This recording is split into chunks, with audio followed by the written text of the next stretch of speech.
Salut à tous. Salut. Bon, bienvenue sur le podcast Tatami Connection, votre podcast préféré après les autres. Je suis Jarod, il est Rolly et on est là pour vous faire le récap de l'UFC on ESPN 69. Alors le récap pas total, hein, bien sûr, puisqu'on n'avait déjà pas fait l'analyse au complet. Donc on va pas faire le récap au complet, on va pas se mentir, parce qu'on n'a pas tout vu, mais on va se concentrer sur le combat de Kamaru Usman contre Joachim Buckley. Ça c'est sûr, on l'avait analysé, on va le débriefer, puis il mérite d'être débriefé. On va s'attarder sur Umar Sy contre Alonzo Menifield, puisqu'il y en a un français sur la carte, il faut qu'on en parle.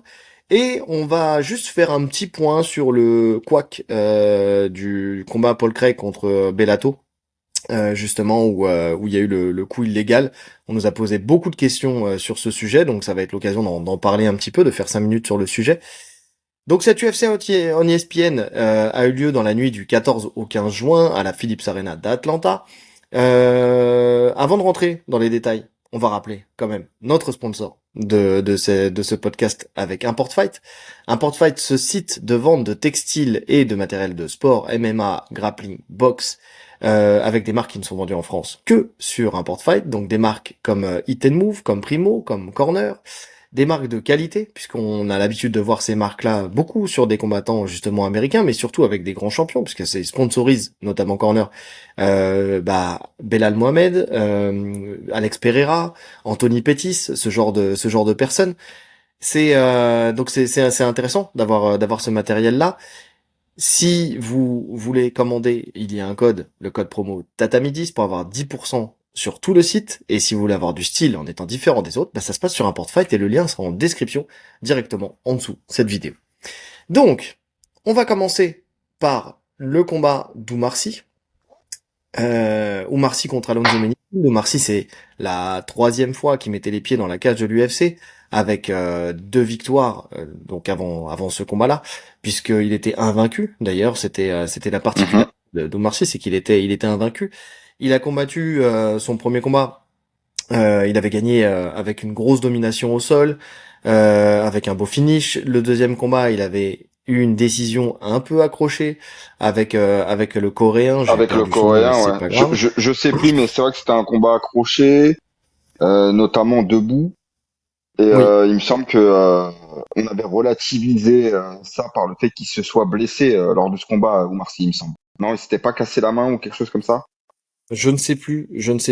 Je sais juste que c'était le premier combat où il avait changé de camp, où il avait commencé avec Ouais. l'American Oui, Top mais il Team. s'était blessé, j'en suis sûr. J'en suis sûr qu'il s'était blessé. Alors je sais plus exactement c'était quoi comme blessure, mais ça avait expliqué parce que honnêtement j'en attendais plus lors de ce combat. Et justement ça avait été accroché et l'explication avait été cette blessure. Ouais. Et bien là, il a donc affronté Alonzo Menifield sur cette UFC. Normalement, ce combat devait être une formalité. Il le disait lui-même qu'Alonzo Menifield était moins fort normalement que le Coréen. Et en fait, ça s'est pas passé comme on l'aurait voulu et comme on l'aurait pensé, puisqu'on peut le dire tout de suite, il a perdu à la décision unanime avec un 29-28 x 3 avec le round 1 et le round 3 pour Menifield et le round 2 pour Umar Sy. C'est un combat qui nous laisse un goût de trop peu, enfin je sais pas. Il manque quelque chose pour ce combat. C'est-à-dire que Umar Sy, il a une plus grosse allonge, il a une plus grande allonge que Alonzo Menifield. Et en fait, on se rend compte que, je sais pas si ça t'a fait la même chose qu'à moi, c'est que il était très bon pour cadrer, il arrivait très bien à garder sa distance, mais en fait, il gardait trop de distance. C'est-à-dire que C'est ça. il était hors de portée des frappes, pour la plupart, on va parler de ce qui a marché pour Menifield, mais il était hors de portée de ses De propres toucher attaques aussi. aussi. Ben ouais. Donc c'était un vrai problème. C'était un vrai problème parce qu'il était soit il ne touchait pas, soit il était en bout de course sur la plupart de ses frappes. C'est exactement ça. On t'a fait un résumé round par round ou au global? J'ai écrit round par round, j'écris toujours round par round, mais après on peut faire comme tu le souhaites. Parce que Non, non, on peut faire du round par round round par parce round. que on peut faire du round par round parce qu'effectivement il y a 3 temporalités dans le combat, ouais, effectivement. Ouais, c'est ça. C'est ça. Donc en fait, dès que le combat commence, il se passe ce qui devait se passer. Ça veut dire que t'as un Umar Sy qui cadre très bien par sa présence. Tu vois déjà de toute façon une énorme différence de gabarit, hein. C'est un gros light heavyweight, Umar Sy. très grand Oui. et massif aussi. Hein. Il est pas seulement grand et fin, il est aussi massif. Donc il travaille bien au niveau de la pression, il fait reculer Menifield. Il travaille avec son jab, mais plus pas dans l'optique de toucher, plus dans l'optique de faire reculer justement. Le problème, c'est que ça va durer tout le combat comme ça. C'est-à-dire qu'à aucun moment il arrive à imposer son jab. Aucun moment. Les types non plus, tu vois, il envoie quelques front kicks, mais tu sens pas vraiment de volonté de toucher. C'est juste limite presque des feintes pour faire reculer Minifield, mais il apporte aucun danger en fait. Bah, je suis d'accord, hein, comme t'as dit, moi j'ai noté qu'il cadrait, qu'il jabait, qu'il envoyait beaucoup de low kicks, et en fait, et c'est le problème, c'est ça, c'est que ce qui fonctionnait le mieux, il envoyait aussi des high kicks, pour le coup, dès le premier round, hein, pour le coup, mais ce qui fonctionnait le mieux, en fait, en termes de distance et de puissance de frappe, parce que les seules frappes qui étaient vraiment significatives, à part un high kick en alors je sais plus si c'est dans ce round, non, c'est pas dans ce round-là, c'est dans un autre round, mais par le high kick qui touche bien une fois, mais sinon les frappes qu'on eu le plus d'impact, c'est les low kicks. Le problème, c'est que lors du premier round, déjà, sur un low kick, il se fait contrer. Il prend un overhand, Menifield encaisse le low kick et envoie l'overhand, et ça touche durement Oumar Sy, qui après va être vraiment sur la retenue, tu sais, va vraiment être dans la crainte de ce contre, ce qui fait qu'il va envoyer le low kick, mais très très vite il va désengager, au point même des fois Ouais, de se prendre les pieds un peu dans le tapis. Et en fait, ce qu'on peut déjà noter, parce que dans ce round 1, il y a eu la première alerte, parce que pour moi, il y a deux alertes qui sont pas vraiment rassurantes pour la suite, surtout dans une KT des 93 où ça cogne quand même dur. Tu vois, plus tu vas monter, plus ça va cogner dur. C'est qu'il prend un premier crochet justement dans ce round 1, qui le déséquilibre, mais tu sens que il est un petit peu sonné, tu vois. Et donc c'est vraiment un souci parce que effectivement tu sens qu'il avait dès le round 1 déjà une première peur de prendre une frappe ouais, lourde. c'est ce que je sens aussi. Une très grosse appréhension. Alors Minifield, c'est un puncher, hein, c'est quelqu'un qui frappe très fort, mais dans la KT, il y a pire. Mhm. Et logiquement, avec la gestion de distance que Oumar Sy devrait avoir avec son allonge, c'est la plus grande allonge de l'UFC avec John Jones. Il a vraiment une très très grande allonge. Mais ouais, impossible de trouver sa distance. Comme tu le dis, trop sur le reculoir, ça veut dire que même quand il met son jab, par exemple, il pense déjà à sortir de la distance avant même que son jab ait touché. Donc si finalement c'est impossible en fait, c'est comme quand tu boxes un peu à reculons parce que tu as vraiment peur du contre. Donc en fait tu t'engages jamais vraiment. Donc franchement il y a eu quasiment aucun succès malheureusement sur l'anglaise en tout cas. Ça a été très compliqué. Il y avait beaucoup de frappes dans le vide. Et Menifield, il a fini par le comprendre ça de toute façon. Il a fini par le Oui. comprendre. Lui qui travaillait plus en explosion en avançant, il a eu sur ce premier round. Alors c'est pas flagrant, hein. C'est pas un round. On le donne, moi je le donne clairement à Minifield, mais il a pas survolé le round. Hein. C'est vraiment d'une courte tête parce qu'il touche un peu plus, il est un peu plus dangereux. En tout cas, tu sens que le danger, il vient de son côté à lui, et c'est pour ça que je lui donne le round. Maintenant, c'est pas une domination, loin de là. C'est un Non, round parce que timide. c'est vrai qu'au début, il a du mal à trouver sa distance lui aussi, Menifield. Mhm. Tu vois, en plus, il a conscience de l'allonge, donc il prend pas de risque non plus. Et en fait, il lui faut un petit temps d'adaptation pour trouver les entrées, notamment comme je disais, sur le low kick où il a trouvé son entrée. Après, effectivement, il a mis plus de pression au point que Oumar Sy a mis un petit high poke, tu vois, dans ce premier round. Alors, il y a des petits litiges s'il y était pas. Honnêtement, je me suis pas attardé dessus suffisamment pour voir s'il y avait vraiment le high poke ou pas.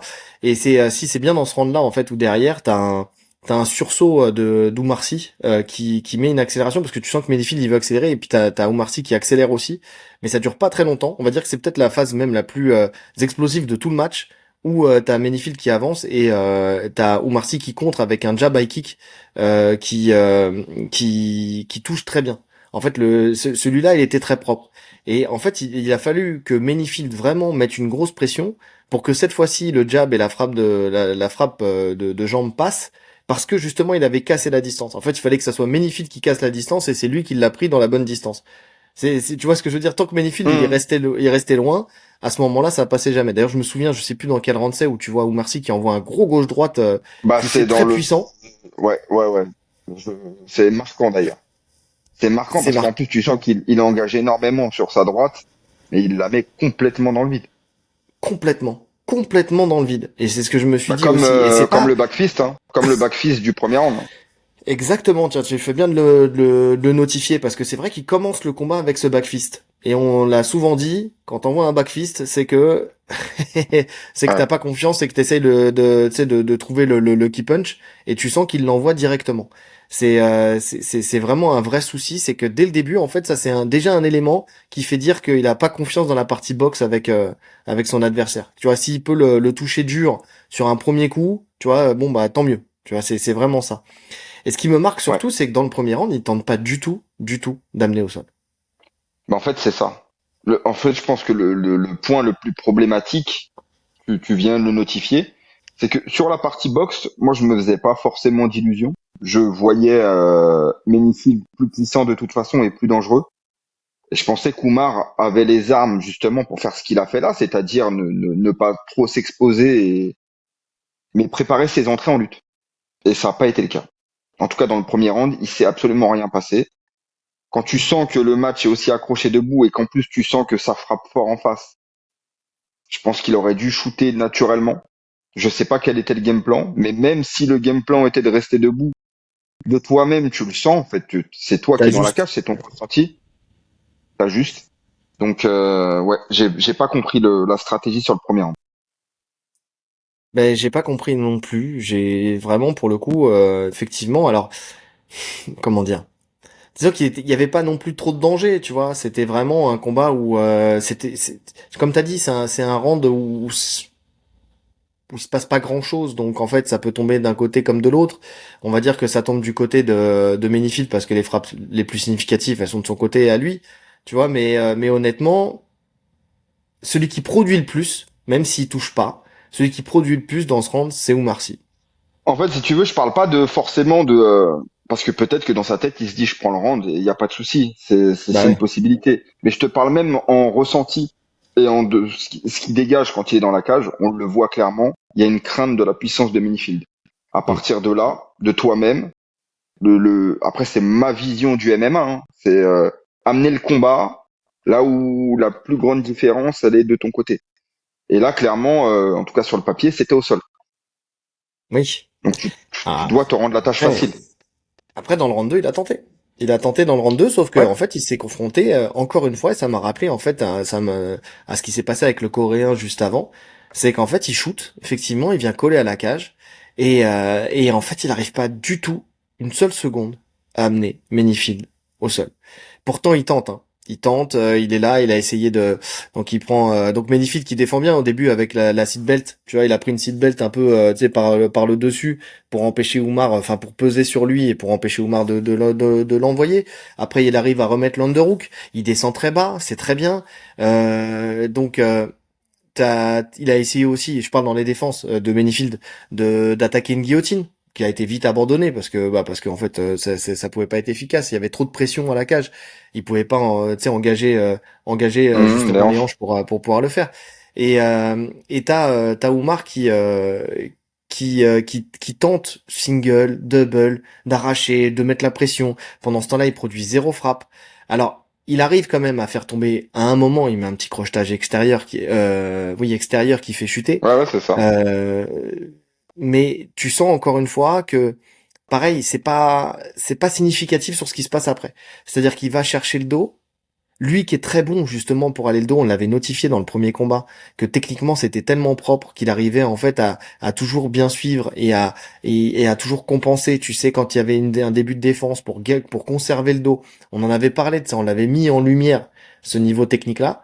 Là très facilement, Menifield il a réussi à tourner et à se relever De pour se relever à la cage, ouais. ouais de se relever à la cage. Alors même s'il est toujours contrôlé, mais c'est pas je sais pas, il est sorti pour moi beaucoup trop facilement du dos, tu sais. Ouais, je suis d'accord. Il est sorti beaucoup trop facilement. Il y a aussi le fait que Oumar, bah, il y a aucun dégât. Donc, en fait, il shoot très tôt dans ce premier round, ce qui lui Mhm. octroie le round. Mais s'il avait shooté, je sais pas, moi, s'ils étaient restés 2 minutes debout et que Manyfield avait un peu plus touché en boxe, qui prenait le round quand même Menifield, même s'il y avait 3 minutes de contrôle de Oumar derrière. Ouais.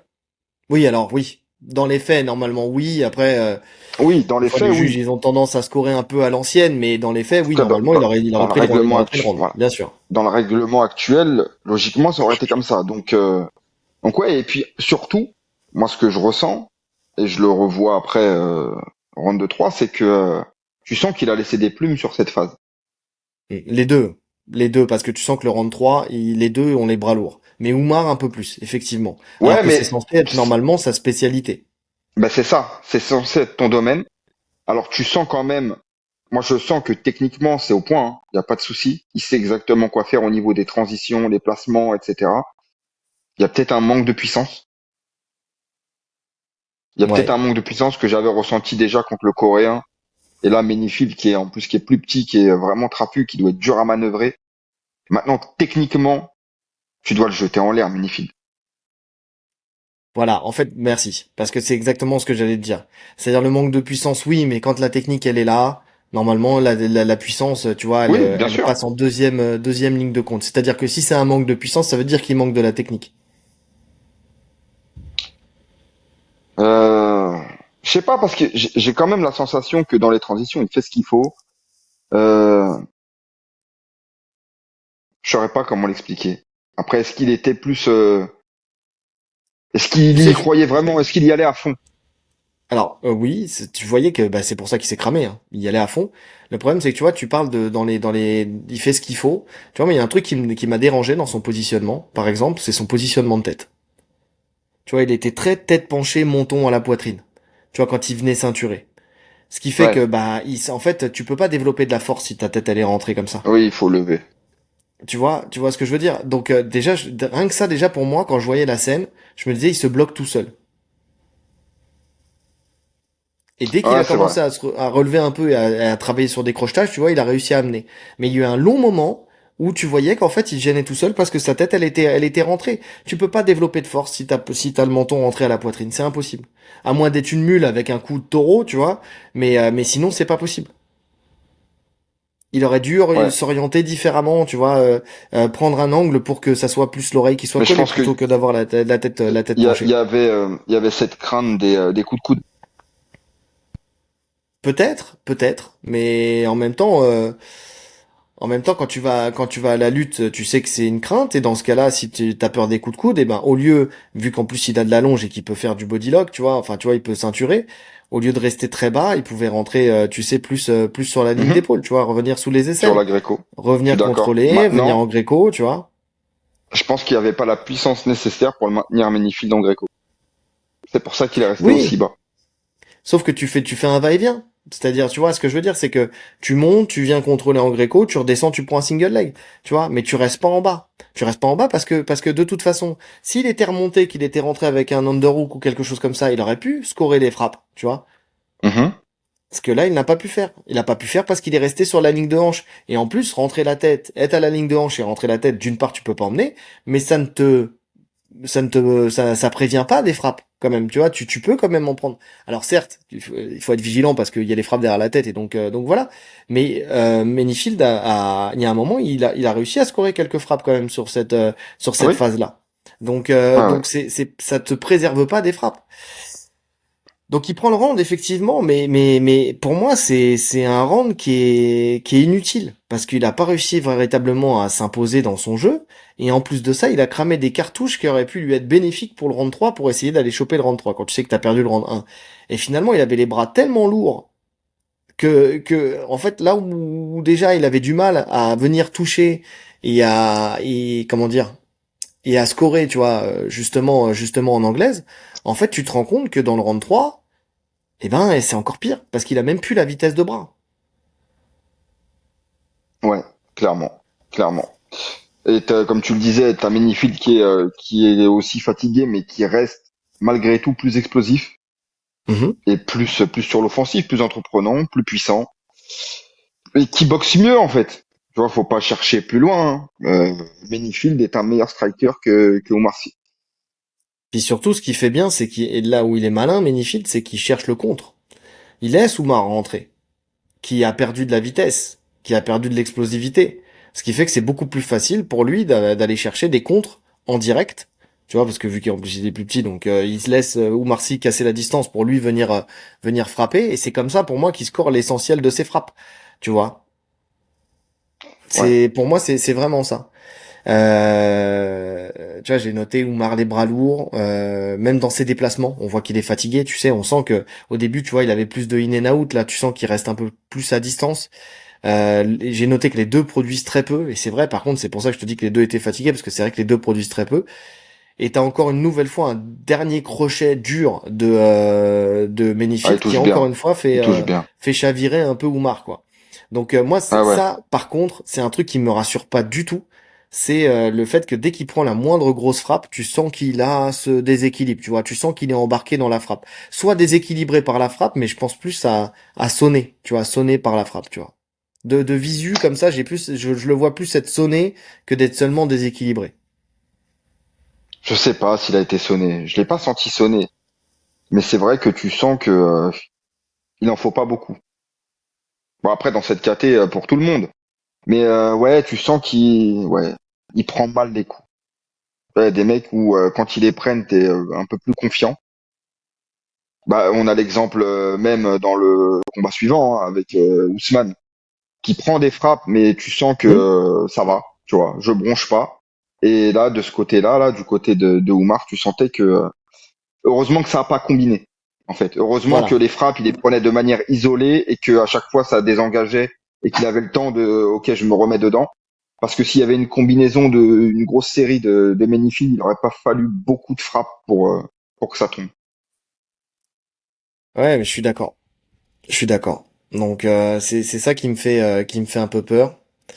Attends, je revois la KT parce que là donc il devait rentrer top 15, tu vois. Mais bon, après je connais pas tout le monde, mais ouais. Non, je regardais en fait je sais pas en fait s'ils vont lui redonner un top 15 ou pas, j'ai du mal à le croire, tu vois, et je pense qu'ils vont Non, je pense ils, pas. ils vont lui faire un nouveau test avant de le repropulser un peu au top 15. Écoute, je sais pas, mais en tout cas pour l'instant, alors ça m'inquiète pas. Hein. Là, on est un peu alarmiste. C'est pas grave, on a le droit de se prendre les pieds dans le tapis. Hein. Aussi, c'est en perdant qu'on fait des ajustements. Là, donc il y a déjà une victoire où il y aurait dû avoir des ajustements. Il y a une défaite où là, il y aura pas le choix d'avoir des ajustements parce que ça fait deux fois déjà qu'on voit que la partie lutte elle pêche. Ce qui est dommage pour un grappleur. Tu vois, c'est dommage, surtout quand tu sais qu'avec l'allonge qu'il a, tu vois, il peut travailler sa lutte en fonction de cette allonge-là. J'ai l'impression, moi, que depuis qu'il est à l'American Top Team, il est dénaturé par justement le fait de vouloir avoir une boxe trop propre. Tu vois, j'ai l'impression que l'American Top Team le fait boxer plus que de jouer sur ses forces qui restera, tu vois, le grappling. Écoute, je sais pas pourquoi ils font ça. Je sais juste que, en tout cas, c'est pas la meilleure des choses. Tu vois, on loue souvent le fait d'aller aux États-Unis pour progresser. Ben moi je trouve que là, pour le coup, c'est l'effet inverse qui s'est produit. Alors que jusqu'à maintenant, il avait un camp assez amateur, on va pas se mentir, tu vois, c'est vrai, il était pas dans une grosse académie, il s'entraînait un peu à droite à gauche, tu vois. Mais pourtant, c'était beaucoup plus bénéfique. Alors, il y a deux solutions, hein. Soit c'est parce que c'est le niveau d'adversité qui augmente et puis en fait finalement on voit Il y a aussi un peu une des deux, c'est limite. sûr. Tu vois, il y a peut-être une limite, mais je pense que surtout c'est une manière de travailler qui ne lui convient pas. Tu vois, peut-être que le camp qui était un peu plus amateur connaissait plus ses forces et ses faiblesses et jouait autour. Tu vois, et ça, c'était beaucoup plus bénéfique de progresser peut-être moins vite, mais dans un style qui t'appartient que tu peux t'approprier, que de progresser peut-être plus vite et encore, tout est relatif puisqu'on a vu que là en boxe c'était pas encore ça. Avec un style qui ne te convient pas, tu vois, qui est calqué sur les autres. Finalement, tu sais, on l'a déjà dit pour l'American Tom Team, parce que c'est très marquant chez eux. Tu sais, c'est relevé à la cage, travailler en anglaise, relevé à la cage et tout ça. C'est un style qui est très calqué les uns sur les autres, tu vois. Et le problème, c'est Ouais, que, donc ça ne bah, peut pas il faut, correspondre à tout le monde. mais voilà. C'est ça. Et là, pour le coup, force est de constater que ça marche pas et que je serais lui. Honnêtement, alors, on n'a pas souvent tendance à dire ça. Souvent, on dit qu'il faut pas forcément quitter, mais que voilà, il faut ajuster. Mais là, pour le coup, je pense que ça serait bénéfique pour lui de trouver une académie qui le mettrait Bah, qui correspond plus en plus à son valeur style sur de son base. style, qui correspond plus à son Ouais. style de base. Ouais. Tu vois, je dis une connerie, Mais tu vois, alors je sais pas après en termes de localité, comment ça peut se passer et tout ça, mais je pense tu vois qu'il aurait été peut-être mieux à Bah oui, Leke, tu oui, vois, plutôt clairement. que là. Je pense Première aussi, hein. académie qui me vient en tête, tu vois. Ouais, je pense aussi. Ouais. Écoute, on verra, hein. C'est vrai qu'il a enchaîné quand même beaucoup de blessures, Oumar. Là, ça faisait un petit moment qu'il n'avait pas combattu. Mm. J'espère que là, il n'y a pas eu de bobo et qu'on va le revoir rapidement. Peut-être, comme tu l'as dit, UFC descendre. Paris. Ouais, voilà, UFC Paris contre un combattant non classé, histoire de se remettre dedans, de reprendre un peu confiance, parce que je pense qu'il en a besoin. Et on verra la suite. Maintenant, comme tu l'as dit, hein, c'est à ce stade de sa carrière, c'est pas alarmiste une défaite. Il y a pas de souci. Hein. Il y a pas du tout de souci. En fait, on peut même pas dire qu'il a été dominé parce que c'était presque un non-fight, tu vois. Mm. Donc Oui, oui, oui. finalement, c'est pas comme si c'était fait rouler dessus et on a vu plein de lacunes et on se dit ah ouais ça va être chaud. Non, non, non, pas du tout. Pour moi, il est passé complètement à travers son combat. C'est des choses qui arrivent. Donc c'est pour ça que j'ai hâte de le revoir contre un autre adversaire. Oui, c'est ça, c'est que derrière, on ne jette pas des lauriers à Manyfield, hein. Il a fait un combat qui était à l'expérience, tu vois, où il a su prendre des contres efficaces, mais c'est pas non plus, il a pas fait le combat de sa vie, hein. Ou alors, si c'est ça le meilleur de Manyfield, bon bah, je pense qu'il restera là où il est. Tu vois ce que je veux dire? C'est en tout cas, Omar Sy, il a fait un post Instagram justement. Il dit: je ne méritais pas mieux. J'ai une profonde frustration car ce n'était pas moi et je n'ai pas donné le meilleur de moi-même. Je suis fier d'être arrivé à cette opportunité de rentrer dans le top 15 UFC en 6 ans de pratique et surtout d'affronter des gars qui sont rentrés à l'UFC lorsque je commençais le MMA. La vie en général est une épreuve, mais je reste déterminé. Cette défaite n'est qu'un pas de plus dans mon apprentissage. La route est longue et remplie d'embûches. Et c'est ce qui fait qu'on aime ça. Merci pour vos messages de soutien. Donc c'est bien, tu vois, j'aime bien cette sortie, tu vois, il y a pas d'excuses, il y a pas de tralala, il était à côté, il le dit, il a conscience que bah qu'il va falloir bosser et que ça fait pas longtemps non plus qu'il pratique la discipline. Voilà, c'est bien. Mais c'est à l'image de toute façon de du Oumar Sy qu'on a entendu dans les interviews où il s'inventait pas déjà le fait d'être champion demain. C'est pour ça qu'on peut pas être trop dur avec lui non plus parce que c'est pas comme s'il s'était vendu comme le futur champion de la catégorie. Il était là, il dit Ça voilà, moi je c'est ouais. sais que je peux atteindre tel niveau déjà et puis on va continuer à travailler et puis on ira là où on peut aller, tu vois. Et ça j'apprécie. Mais c'est ça aussi qui me fait pas plus paniquer que ça pour la suite, c'est que ça a toujours été quelqu'un de très lucide en interview sur son niveau, sur ses capacités, sur ses lacunes. Donc j'ai aucun doute sur le fait que il y aura des remises en question, il y aura du travail adéquat. Donc c'était le moment peut-être où il fallait perdre. Ouais, ouais, je suis d'accord. C'est vaut mieux que ça arrive maintenant que ça arrive plus tard. Tu vois, là au moins il peut se remettre sur les bons rails.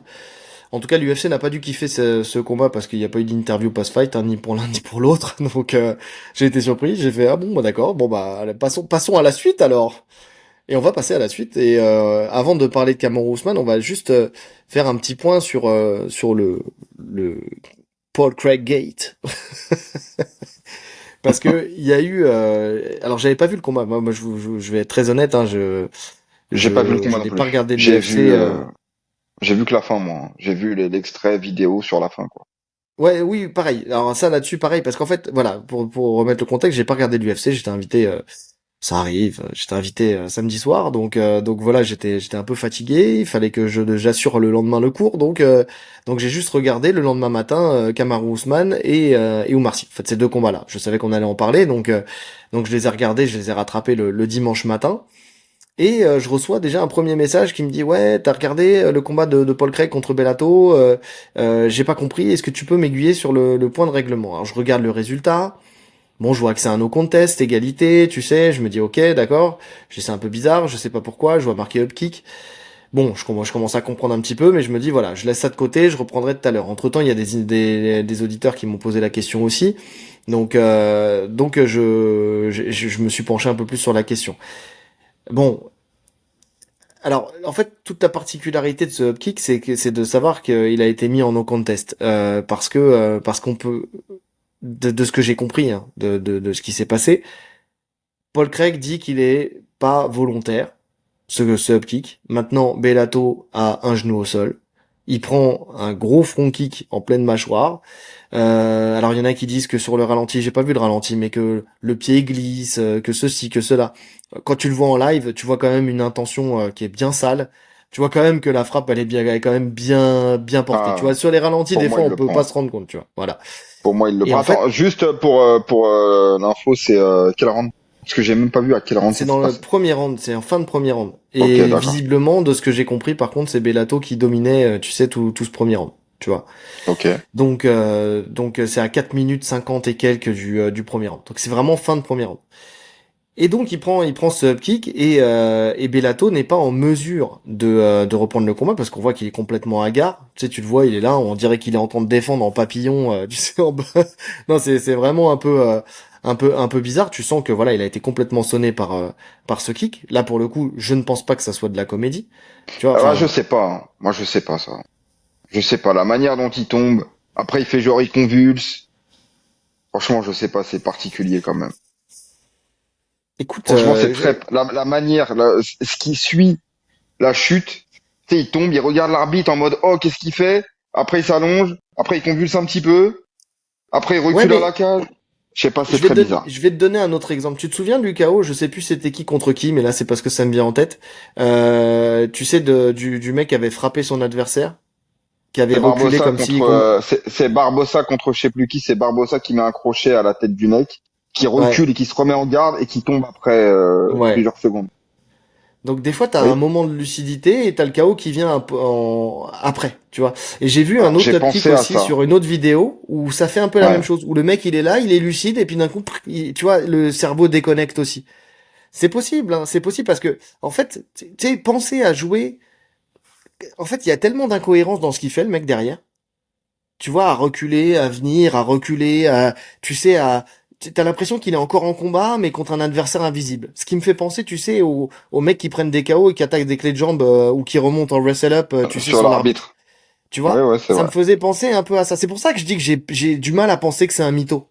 Tu vois? Ah, je sais pas. Dans tous les cas, il faut pas calculer la réaction du combattant parce qu'à chaque fois on fait la même chose. On essaie de déterminer s'il peut reprendre, s'il peut pas reprendre, et ci et ça mène toujours à des débats interminables.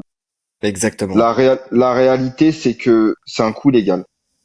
D'accord? On est vraiment sur un coup légal. C'est pas un coup, voilà, c'est pas un coup dans les parties où tu as voulu mettre un low kick, ça a glissé. Là, on est vraiment sur une frappe illégale qui peut potentiellement causer des dégâts, des gros dégâts, mettre fin au combat. Donc, pour moi, logiquement, la question ne doit pas se poser. On l'a Et déjà voilà. dit plein de fois.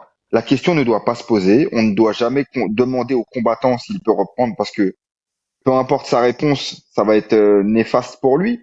Parce que s'il reprend et qu'il est sonné, eh ben, il part avec un handicap. S'il dit Voilà. non, eh ben, tout le monde va lui tomber dessus en disant que de toute Que c'est un façon, il a fui mytho. le combat, que c'est un mytho. Voilà. Donc, la décision doit être prise par l'arbitre, surtout à ce stade du combat. Tu vois, on sait que passer à la moitié du combat sur une frappe comme ça, tu peux aller à la décision. Et dans ce cas-là, tu juges sur ce qui s'est passé. C'est pour ça que je t'ai demandé dans quel round ça avait eu lieu. Hmm. Premier round, il n'y a pas de débat. Premier round, c'est une frappe illégale, dangereuse. C'est fin du combat, disqualification. Mais alors, disqualification. Alors, tu vois, moi, pour moi, je mettrais plus de nuances parce que ça dépend de la frappe. Tu vois, c'est-à-dire que je vais te donner des exemples concrets, comme ça va étayer mon propos. Euh, T'as plusieurs armes, tu vois, pour l'arbitre. Alors, là où on est d'accord, c'est que quoi qu'il arrive, c'est l'arbitre qui décide. C'est l'arbitre qui doit décider. Il ne doit pas poser la question au combattant, est-ce que tu es capable de reprendre ou pas. Ou même le médecin de dire, est-ce qu'il est capable de reprendre ou pas. L'arbitre, il voit. Au pire, un médecin rentre pour checker le combattant. Et après, le médecin prend la décision. Donc, c'est soit l'arbitre, soit le médecin qui doit prendre la décision. Tu vois, et après, l'arbitre donne la décision du médecin. Enfin, tu vois, on va dire, notifie la décision du médecin. Si la frappe, elle est pas volontaire, je te prends un exemple, et ça va me remonter, Oliveira contre Tsaroukian. Oliveira de Tsarukyan, Ok. tu sens qu'il veut le repousser au sol, tu sais qu'il vise la poitrine, le pied glisse parce que le Tsarukyan est sous un certain angle, le pied glisse et vient frapper la mâchoire. C'est pas volontaire. Tu peux mettre un avertissement ou même se dire que c'est pas grave, c'est pas volontaire, t'as un point de pénalité. Tu le dis tout de suite. Voilà. Tant pis, fallait faire attention. C'est arrivé, c'est arrivé. Ça arrive. Tu sais, moi, je te rappelle que en attaquant il y a des années et des années, j'avais attaqué la cheville d'un mec. Il a voulu repousser avec son pied pour sortir sa jambe. Son pied, il a ripé, il m'a tapé le menton. Je me suis mordu la langue, je me suis ouvert la langue. C'était pire dégueulasse d'ailleurs. Donc, c'est des choses qui arrivent. C'est un accident. Là, c'est pas volontaire. Ça se voit. T'as le ralenti, tu sais, on pourrait même imaginer la Hmm. VAR, hein, tu vois. T'as la VAR, Bah tu après, regardes, c'est volontaire, c'est pas volontaire. Euh, appréciation de l'arbitre, comme tu dis. voilà. Euh, si le coup est comment dire et n'est pas volontaire. Alors attention, parce que je vais mettre une nuance dans le pas volontaire.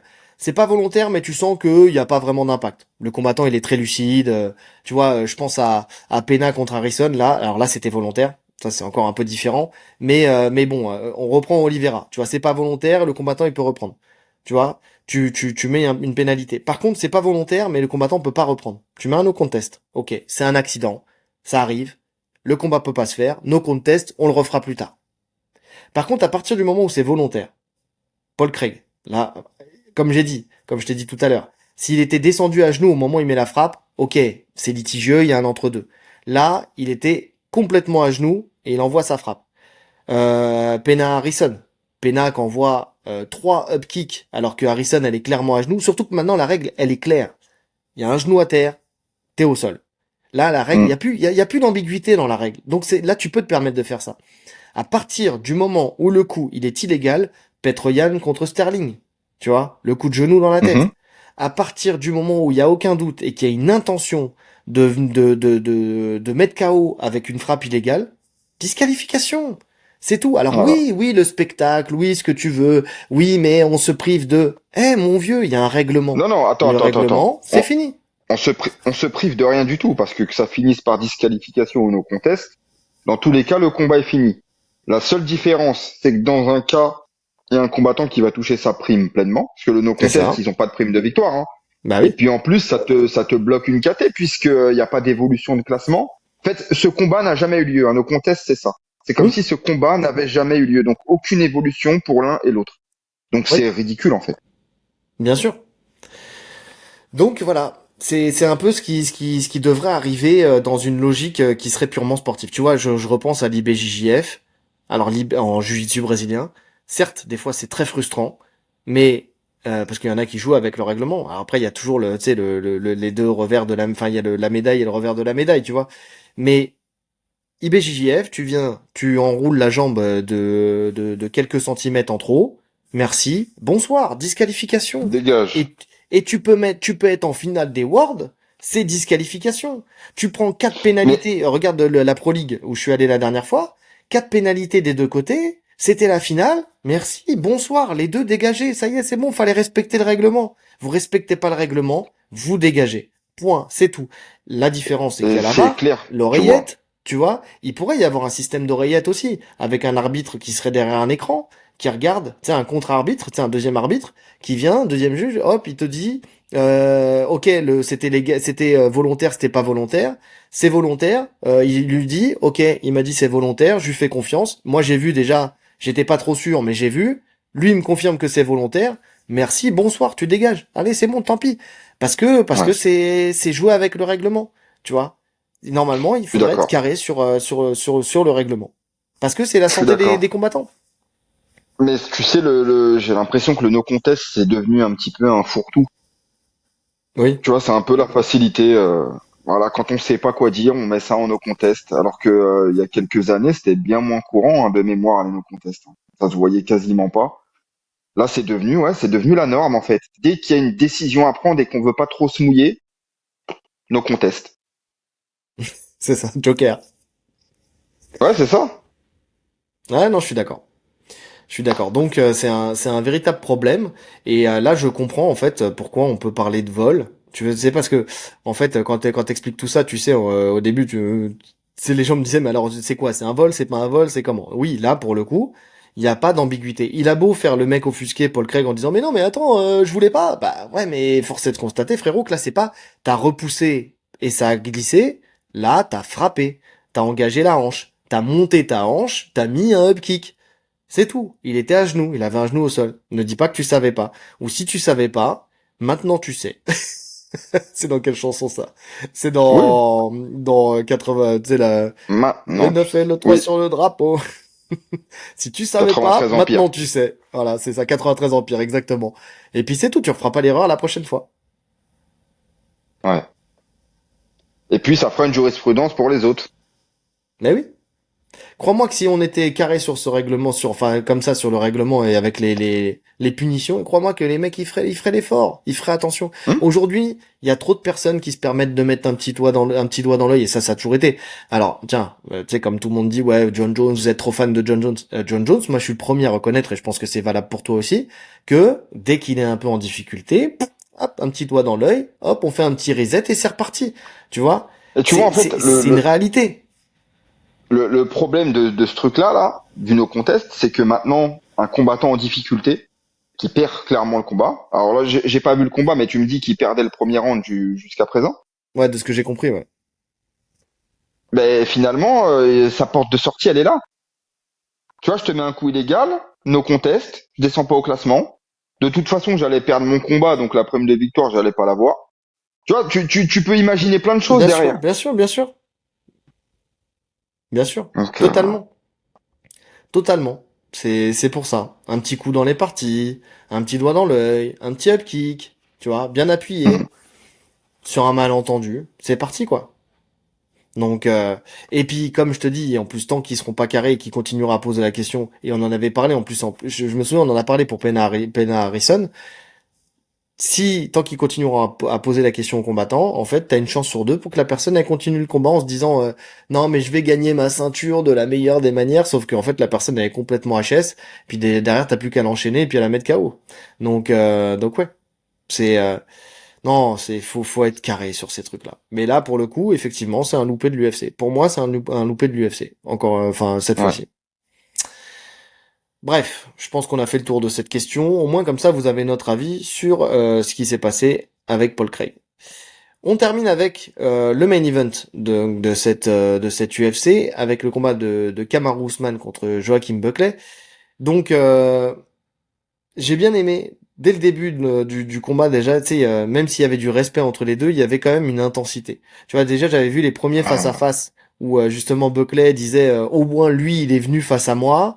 Tu vois, et t'avais Kamaru Usman, tu sentais qu'il était ultra déterminé. Là, quand il y a le face à face centre cage, tu sais, tu sens ça se qu'il y a check pas pas d'ailleurs. d'animosité parce que en fait, il y a pas, tu sens qu'il y aurait pas eu d'accident. Tu vois, ils vont pas se pousser ou quoi que ce soit. Mais tu sens que les deux, ils sont là pour une raison, tu vois, et Pour en voilà, ils veulent en découdre. Ah découdre. oui, Ah clairement. ouais. Ah ouais, clairement. Ouais. D'ailleurs, ça se Et tape ça, pas les donc, du gants. coup, ça... Non, ça tape pas les gants. Hmm. Ça tape pas les gants. Donc ouais, ça te met tout de suite dans le bain. Moi, j'ai bien aimé ce côté tout de suite, tu sais, électrique dans le combat où tu sens que voilà, là, celui-là, alors je me suis pas levé, mais en tout cas, si tu te lèves, tu dis, je me suis pas levé pour rien, pour ce combat. En fait, c'est un match très important pour les deux. Et Ouais. tu sens quand même cette tension dans ce combat. C'est vraiment, pour Kamaru, ça va déterminer potentiellement la suite de sa carrière. Parce que pour moi, s'il passe pas ce combat, c'est potentiellement en retraite. Mhm. Et pour Buckley, c'est est-ce qu'il a sa place au plus haut niveau mondial? Je suis d'accord. Je suis d'accord. Et la deuxième chose qui m'a sauté aux yeux avant même que le combat commence, c'est l'écart de gabarit entre les deux. Il y a vraiment bah, tu sais, on disait que ça se voyait moins pour Buckley depuis qu'il était descendu. Mais en fait, là, ça se voyait quand même pas mal. Il était ultra dense, Kamaru Usman. Il était ultra balèze. Kamaru, il est monstrueux. Non, mais Kamaru, il est monstrueux. Kamaru est monstrueux. De toute façon, tu le vois la peser.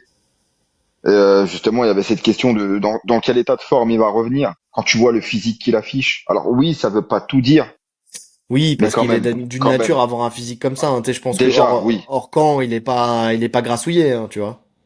je suis d'accord. Ça, c'est sûr qu'il a toujours un physique de fou. Mais bon, à cet âge-là, afficher un tel physique, quand même, il y a du travail. Tu sens que Oui, le mec ne chôme pas. Le mec s'entraîne. Il n'y a pas de doute sur ça. Ouais. Ah, tu prends Yoel Romero, tu vois, par exemple, tu sais que lui à 75 ans, il sera encore comme ça, tu vois. Ah, Non, ah. normal, je mange du blanc de poulet. Donc, donc ouais, non, c'est pour ça. Et donc le combat commence et en fait, ce que j'ai aimé, c'est que tout de suite, en fait, on a vu la stratégie de Kamaru Usman qui se mettait en place. Il a pas cherché à comprendre. Très rapidement dans le round, il a shooté. Et en fait, tu te rends compte que une tentative, une amenée quoi. Que quand il décide d'amener ce salopard, parce qu'on disait qu'il amenait plus et qu'il était tombé amoureux de sa boxe et bien amoureux de sa boxe parce qu'il était très bon en boxe. Mais en fait, il y a pas de problème. S'il veut y aller, il y va. Non, il n'y a pas de problème. Il n'y a pas de problème. Alors déjà, je le sens très calme dès l'entame du combat. Tu vois, Mm. t'as un Buckley un peu plus, bah, dans son style, hein, un peu plus énergique. T'as un Mm. Kamaru qui cherche à prendre le centre de manière calme, il est serein. Et puis sur un bras arrière, tu vois, il joue même le timing est parfait. Hein. Ouais. Il attend un gros bras arrière de Buckley pour shooter. Donc les hanches sont ouvertes. Et en fait, il y a même pas de défense. Le timing est tellement bon. Peut-être même la surprise, parce que je sais même pas s'il s'attendait à voir Kamaru lutter tout de suite. Ben non, je pense pas. Euh, il le scotche au sol directement sur un double leg. Mais c'était tellement simple, tellement simple. Et puis là, tu te dis, il s'installe en début. Et là, tu te dis, est-ce que ça va se relever? Parce que finalement, Mm. moi, je pensais que ça allait aller au sol à un moment ou à un autre. Mais dans ma vision, je pensais quand même que Buckley allait avoir les armes nécessaires pour se relever, en tout cas au début. Et puis je comprends très vite qu'il n'y a pas de solution. Zéro. Il y a pas de solution, mais même avant de parler de ça, tu sais, parce qu'on parlait toujours de ses genoux, tu sais, alors qu'on a dit dans la cage, on n'a jamais vu, nous, je pense qu'on fait partie des seuls qui avaient dit dans la cage, on n'a pas vu d'éléments qui nous fait dire que De ses genoux le signe, gênent. bah ouais. Tu vois, de signes qui disaient que ses genoux le gênent. Et en fait, quand tu regardes bien, dans ce premier takedown, il marche à genoux. Tac, tac, tac, tac. Tu sais, vraiment, tu sais, le truc du lutteur, où il suit Hum, l'action en étant sur les genoux, justement. Il avance à genoux, tu sais, en venant de saisir. Et en fait, tu te dis que si jamais il avait le moindre problème de genou, c'est assez handicapant, mais jamais il peut faire ça. Ça y est, ça s'arrête là. Son combat, il est fini dès le premier round, dès les premières minutes du premier round. Parce que là, s'il a un problème de ménisque ou de ligament, crois-moi mais que tu oui. fais pas ça. Hein. Tu fais pas ça Non, du mais tout. je pense on a vraiment trop dormi sur la déclaration qu'il avait fait il y a quelques années. Il y a tout un tas de combattants, en fait. On le sait déjà, même nous, à notre niveau amateur, on est cassé de partout. Hmm. Enfin, ton genou, il est mort, ça t'empêche pas de monter en rubber guard. Quand faut monter en rubber guard, tu vas Non. au-delà de la douleur, tu l'as compris, tu l'acceptes. À ce niveau-là, c'est encore pire. Tu vois, ça me rappelle Cormier qui disait qu'il avait très mal au dos, qu'il avait des problèmes de dos, qu'il n'arrivait pas à lutter. Maintenant, si l'occasion se présente et qu'il doit t'arracher, il va t'arracher. Il va Mais faire bien cet sûr. effort de t'arracher. Bien sûr. Bien sûr. Ah, pour la rubber, tu sors juste un peu plus les hanches et le genou, il a moins mal. Tu t'adaptes. Voilà. En fait, on s'adapte. Donc non, mais c'est vrai. Et c'est vrai qu'il l'a empêché de se relever. Et en fait, c'est là où tu commences aussi à avoir le style de Kamaru Usman au sol. D'ailleurs, très bon sol. Faut le mettre Je dans le positionnement, l'ai noté, dans hein. les J'ai détails noté techniques. des progrès. Des progrès, en fait, c'est ça que j'ai Ouais, noté, c'est que son ouais. sol a progressé comparé à avant où il se contentait de rester dans la garde fermée et de ne quasiment rien faire, si ce n'est Hmm. quelques grands endpoints. Là, tu sens quand même une évolution, en tout cas une recherche d'évolution, notamment sur les passages, sur les angles de frappe. Enfin, j'ai aimé ce que j'ai vu. Alors, je sais plus qui j'ai écouté, justement, qui disait comme quoi il y aurait pu... Ah bah, je crois que c'est la sûre. Qui disait, mais genre il reprenait même ce que disait le camp de justement de Kamaru où il a pas vraiment évolué sur les positions. Moi je suis pas d'accord déjà dans ce premier alors oui c'est Kamaru Usman hein, il va pas arriver prendre une montre pour prendre un triangle de la montre, on va pas se mentir. Faut pas non plus abuser, mais il n'empêche que moi il y a des choses que j'ai notées dans ce premier round. La première, c'est que il s'est toujours installé pour justement éviter que Buckley puisse se remettre à la cage et se relever à la cage, c'est-à-dire à savoir faire cette petite rotation pour se mettre entre la cage et lui, pour le remettre central. Il a toujours su s'installer dans la demi-garde, mais s'installer, et ce que j'ai aimé, tu sais, on parlait de Kamaru quand il collait à la cage, où il savait contrôler d'un bras pour frapper avec l'autre, il a su transposer ça dans sa demi-garde.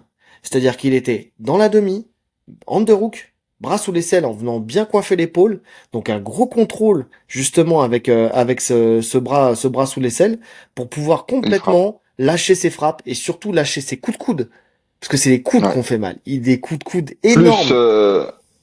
plus son crochet qui était à l'intérieur de la cuisse, donc de sa jambe qui était libre. Tu vois, pas la jambe qui était prise dans la Mm, demi, mais il crochetait la cuisse pour aussi menacer sur le passage. Donc en fait, il mm. n'était pas serein, Buckley, parce qu'il sentait que s'il ouvrait pour continuer en tout cas pour reprendre de la distance, il avait besoin d'ouvrir la demi-garde pour pousser sur le sol et venir s'asseoir à la cage. Sauf Bien que sûr. s'il faisait ça, le crochet de Kamaru lui aurait permis de passer en e-slide ou sur la latérale. Donc moi j'ai aimé ce que j'ai vu. Hein. Franchement, ouais. Ça, franchement, quand tu vois le premier round, tu te dis ah ouais. Non, en fait, les gens l'ont sous-estimé Ouais. et ça peut se passer pendant 5 rounds, ça. Voire même ça peut Et, se finir avant parce que sur le grand endpoint, c'est très efficace. ah, il lui ouvre l'œil directement. Dès le premier round, il est ouvert. Ouais, Et c'est là qu'on peut d'ailleurs saluer la résilience de Buckley, qui n'a jamais perdu une seule seconde sa confiance. Enfin, tu vois, il s'est jamais, tu vois, quand tu fais un parallèle avec Edwards, où tu sens que petit à petit, il s'est éteint pour renaître ouais, dans le dernier round, Buckley, ça n'a pas été le cas. De la première à la dernière seconde, il a tenté sa il y chance. a cru. Ouais, Alors, ouais, on le saura après par la suite, mais ce qui est dommage, c'est qu'il aurait pu défendre mieux la lutte, tu vois, sûrement mieux la lutte. C'est juste qu'il s'est un peu embarqué dans sa boxe. S'il avait vraiment voulu défendre, je pense qu'il aurait pu un peu plus défendre, tu vois. Mais ça, on ne saura qu'à la fin, qu'il est capable de le faire. En tout cas, ce premier round, il est à sens unique. Il est vraiment pour Kamaru Usman qui s'installe très bien dans ce combat. Et on parlait de qui allait imposer son rythme. Bon, on pensait pas qu'il l'imposerait de cette manière-là, avec ce game plan-là. Mais par contre, voilà, celui qui a imposé son rythme pour l'instant, c'est Kamaru Usman. Calme sur la ouais. boxe et par contre Mais explosif sur honnêtement, la lutte. j'ai pas vu le temps de contrôle. On est quasiment sur du 4 minutes et quelques. Pour moi, on Ouais, n'est pas loin d'un 18. Hein. Pour moi, on ouais. n'est pas loin d'un 18. En fait, ça a été un round où Buckley n'a absolument rien fait. Alors visuellement, c'est pas Ouais. impressionnant comme s'il avait pris des knockdowns ou des grosses frappes debout. Mais si on parle d'annulation et ben, je sais pas ce que je fais là, eh ben on est clairement dans ça. Tu mets 18. Alors j'ai scoré 19, hein, parce que pour moi Hmm. ça manque quand même un peu de dégâts. Mais tu mets un 18 sur ce round, je suis pas choqué. Je suis pas choqué non plus. C'est vrai. En tout cas, ce round, sens unique pour Kamaru. Et Buckley se réveille un peu dans le deuxième. Enfin, il commence en fait à mettre en place les armes anti-lutte. Et c'est dans sa boxe où il commence à envoyer, j'ai noté le magnifique uppercut sur un Kamaru Ah, Usman qui était dans un timing parfait parce qu'à ce moment-là, Kamaru, il a voulu shooter. Et il prend l'uppercut pleine poire. On l'avait dit que Kamaru, il avait tendance à baisser la tête quand il commençait à vouloir venir rentrer dans les jambes. Et que, alors je pensais plus coup de genou. Il en a mis certains coups de genou, mais qui étaient il pas en dans a le bon mis, ouais. timing. Mais par contre, l'uppercut, il était souvent dans le bon timing et dès le deuxième round, tu sens que voilà, il arrive à le prendre. Autre chose à noter, c'est qu'il se déplace bien. Il arrive très bien, on l'avait dit, hein, en circulaire. Il rentre, il sort en boxe. Et, en fait, ce que j'ai aimé, qu'il venait en collision, tu sais, avec des frappes en direct. Alors, il y a un moment, l'arbitre, il a dit attention au choc de tête. C'est vrai, il y aurait pu avoir des chocs de tête, surtout en Alors, ouais, droitier mais contre ça c'est, gaucher. j'ai envie de te dire, c'est un peu le problème de Ousmane. Hein. Ousmane aussi a tendance, comme tu disais, à baisser la tête. Il se Mm, retrouve souvent confronté à ces chocs de tête. Il a eu raison de chercher la collision, Buckley. mm. Il a eu parfaitement raison. C'est ce qu'il fallait faire. Le problème, c'est que c'est trop solide. Franchement, c'en est même impressionnant. On sait que Buckley frappe très fort. Mm. L'uppercut, le premier qu'il prend là, quand il baisse la tête, donc il s'empale dessus, il le prend plein pot et tu sens même pas qu'il est ébranlé. C'est ça le Non. truc. On parle souvent des combattants qui sont électrisés sur des frappes. Lui, il prend un uppercut plein pot et puis ça va. Ok, pas de souci. Mis à part ça, mis à part l'uppercut, j'ai trouvé que sa défense, elle était plutôt bonne. Il se fait avoir sur les coups de bas en haut, mais en Oui. règle générale, j'ai trouvé que sa défense était bien adaptée. Je parle pour l'ensemble du combat, hein, notamment sur la high kick où il y avait cette faiblesse à droite. Mais il a appris de ses leçons. Hein. La main est toujours bien levée, il n'y a pas de souci, il a gommé ça. Il en prend un quand même une fois. Ouais, il en prend un. Ouais, c'est vrai qu'il en prend un, Il en mais prend un beau à un moment. Mais pareil, ça bronche pas. Ça bronche pas parce que là, on l'a dit, hein. La première fois, il tombe KO parce qu'il s'y attend pas. Là, il le prend, mais il est prêt à le prendre. Tu vois ce que je veux dire? Il est On l'a conscient. déjà Il est dit. conscient de la chose. Il est Ouais. conscient que c'est une faille. Donc, ça montre aussi qu'il a fait un travail, tu sais, psychologique aussi. Tu vois? Et puis autre chose que je note du côté de Kamaru, c'est qu'il lâche des kicks. On l'a rarement vu kicker Kamaru. Alors, il en lâche pas tant que ça, mais je trouve qu'ils sont efficaces, surtout ses middle. Tu vois, il a un travail en middle assez intéressant quand tu sens que Buckley va rentrer. Un bon middle, ça casse l'action. Ouais. C'est, tu vois, encore une fois, pour un mec qui n'a plus de genoux, ben ça va finalement, Oui. Middle et front. hein. Ouais, Les deux armes en ligne médiane là qui marchent bien. Et Kamaru, bah, dans ce deuxième round, il finit par shooter. Alors de loin, encore une fois, hein. Bah, il shoot à de la très Hamzat. loin. Là, il Exactement. lui a fait une Hamzat. Mais voilà, il serre les deux jambes, tu sens la puissance. Il serre les deux jambes de Buckley, il l'amène à nouveau, et encore une fois un excellent positionnement au sol avec l'underhook et le grand endpoint. Donc et cette fois-ci il arrive à prendre une position montée à un moment. Alors c'est recomposé très Ouais, vite hein, très par court. Buckley, C'est très court. Ouais. mais la pression elle est folle. Et ce que je note c'est que par rapport au deuxième round, là même quand Buckley il essaye de se recoller à la cage, tu sais pour essayer de se relever, la gestion de Kamaru pour mettre la pression. En fait, il fait les choses en deux temps. C'est-à-dire que quand il est au sol, il a l'underhook qui met la pression et il frappe. Dès que tu commences à te mettre à la cage, grosse pression avec sur le haut du corps, avec la poitrine, avec les épaules, pour justement bien le fixer, l'empêcher d'évoluer vers le haut. Saisit des jambes, il le ramène à lui, il le resserre, hop, il le remet sur le côté et il repart dans sa position. Il se remet dans la demi-garde, il remet son underhook, il renvoie son grand endpoint, il renvoie ses coudes. Franchement, c'est Tu tellement sais ce propre que je et tellement de ressens pression. quand je vois ce fight de Kamaru, le truc que je me dis, c'est que après le combat contre Ramzat et le fait d'avoir été amené au sol et tout, je pense que ça lui a fait un électrochoc. C'est Mm. son ego de lutteur et il s'est remis vraiment là, il a pris du temps pour se remettre vraiment à la lutte qu'il avait sûrement un peu délaissé au profit du striking. Et tu sens que ça va lui tenir à cœur de montrer son niveau de lutte. C'est ce que je ressens parce que les placements étaient bons. Il y a du progrès. Le timing était bon. En fait, vraiment, on retrouve. J'ai même pas envie de dire prime Kamaru parce qu'il était meilleur dans ce qu'il fait. En tout cas au sol. En tout cas au sol. Au sol, il était meilleur que ce qu'il faisait, donc il y a eu du progrès. Non, franchement, c'était très fort. C'est Après, très fort. Et attention, puis, attention. C'était très fort. Maintenant, on a quand même un Buckley qui, sur le dos, a été une torture. ouais. Il a pas fait grand-chose pour sortir Buckley non plus. Il a été bien Alors, aidé, Kamaru. est-ce qu'il a pas fait grand-chose ou est-ce qu'il a pas pu faire grand-chose aussi? Parce que c'est ça la question et c'est pour ça qu'on aura la réponse sur un prochain combat si jamais il refait ce game plan-là. C'est est-ce qu'il est, parce que regarde à l'époque, il arrivait à le faire quand il collait à la cage où il te nullifiait dans tes sorties. Est-ce qu'il a réussi à faire la même chose avec une énorme pression? Parce que je te dis, la dernière phrase que je note dans ce deuxième round, c'est la pression est folle. La pression de C'est vrai. Kamaru Usman, elle est folle. Est-ce qu'il était en capacité de bouger? On a tous affronté quelqu'un, toi, moi, quand le mec te met une pression qui est tellement folle que tu sens que la pression sur les hanches, quand tu veux sortir tes hanches, que le mec il arrive toujours à te suivre. En fait, il va toujours te recoller, t'empêcher d'évoluer, sortir les hanches, reprendre de la distance. Tu sais, c'est en plus de ça là, tu prends du grand endpoint en plus. C'est vrai. Est-ce qu'il a vraiment pu s'installer, tu vois? Est-ce qu'il a vraiment pu sortir sans être parce que peut-être qu'un grappleur d'exception qui aurait travaillé avec du papillon, tu vois, avec un et encore, j'allais dire un dogfight, mais contre Kamaru Usman, va faire du dogfight, toi, contre un Ouais, lutteur c'est comme lui. compliqué. Tu vois, c'est compliqué. Donc c'est pour ça, c'est pas évident. Un lutteur qui sait gérer le positionnement, pas évident du tout, pas évident du tout. Le round 3, donc round 1, round 2, Kamaru, ça c'est sûr, sens unique. Round 3, Buckley qui commence à kicker un peu plus, side kick, low kick, genou sauté. C'est là où il commence à vraiment sortir son panel de jambes. Tu vois, c'est comme s'il avait voulu le faire en deuxième étape, tu vois.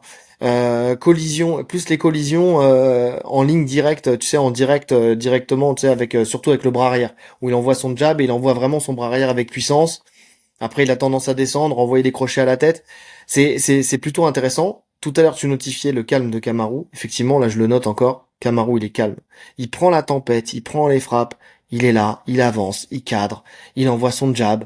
Il est vraiment patient. Il n'y a pas d'urgence. Il n'y a jamais d'urgence. Même quand il prend des frappes et tout ça, il n'y a pas d'urgence. Il est tellement focus sur son objectif. Et en C'est fait, pas mal. il fait exactement ce qu'il faut parce que la pire des choses à faire dans ce cas de figure-là, ça serait de faire un takedown panique Hmm. et de prendre un mauvais coup à ce moment-là. Ouais. Et non, tu vois, tu sens que de toute façon, des coups, il en a pris, il est habitué à en prendre.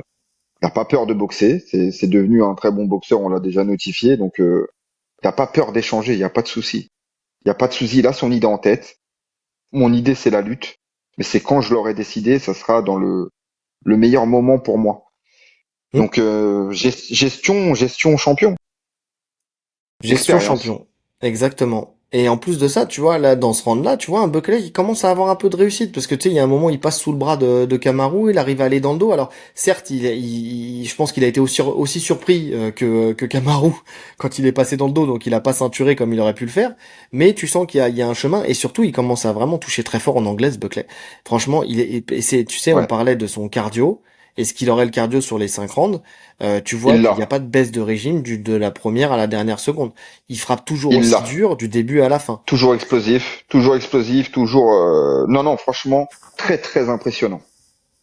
Mm. Pour ce gabarit, pour ce physique aussi musculeux, aussi explosif, conserver son énergie du premier au cinquième tout en étant dominé. Parce que quand t'es dominé, on sait que bah, tu utilises encore plus d'énergie. C'est vraiment impressionnant. Je suis d'accord. Je suis d'accord. Et Kamaru finit par prendre le single leg et amène toujours, alors j'ai noté, amène toujours à 3 minutes de round. C'est-à-dire que dans tous les rounds, c'est vraiment à 3 minutes de round, donc quand il reste 2 minutes enfin, de combat dans le round, c'est là où il amène. Comme s'il avait une horloge biologique dans la tête, tu sais, qui lui disait, voilà, ça y est, 3 minutes, j'y vais. Je fonce, je rentre. Comme s'il essaie, Bah, en fait, hormis le premier round, ouais, hormis le premier round où il shoot instantanément. Mais c'est vrai qu'à chaque fois, c'était vraiment dans cette temporalité-là. Vers 3 minutes, hop, il shootait, un shoot, un takedown. C'était impressionnant. Dans les 3 premiers rounds, c'est un shoot, une réussite. 100% de réussite dans les 3 premiers rounds. C'est un truc de malade. ouais. Et donc toujours, Son snatch demi-garde. single, toujours Ouais. son spécial, mais qui transitionne derrière. Et mais c'est moi ce qui m'a impressionné vraiment, c'est t'avais presque l'impression sur les trois premiers rounds, sur les tentatives de takedown, que Buckley était dans l'acceptation. Surtout quand tu vois la différence avec le cinquième, on y viendra après. J'ai l'impression que mentalement, il se disait comme s'il pouvait pas résister en fait. Dans le Kamaru troisième rentrait round, dans il ses commence à jambes. défendre un peu. Il envoie des frappes. Il envoie des frappes et il essaie de s'échapper, Bah, sauf en que la fait, jambe, non mais elle est trop, il, saisie trop fortement. il envoie des frappes parce que la situation lui permet. On sait que sur le snatch single en milieu de cage, forcément la tête est exposée. Mais même sur ça, tu sens l'intelligence de Kamaru qui, contrairement à plein de combattants qui restent agrippés à la jambe bêtement et qui justement se prennent une série de frappes qui peut même les faire tomber, Hmm. lui tu sens qu'il transitionne direct. Snatch single, je prends ta jambe, je viens ceinturer à la hanche, je te fais chuter.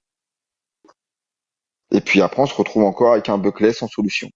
Bah, pareil, la pression folle. Chaque fois que Buckley essaie de se relever, il lui met une grosse pression, il lui tire les jambes et à chaque fois, il arrive à le conserver au sol. Impressionnant, impressionnant.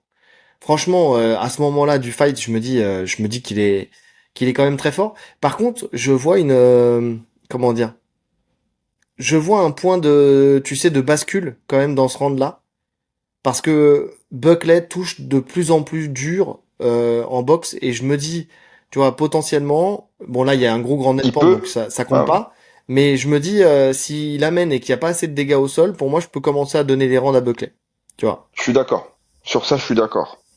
Maintenant, tu sens qu'il sait ce qu'il fait, Kamaru.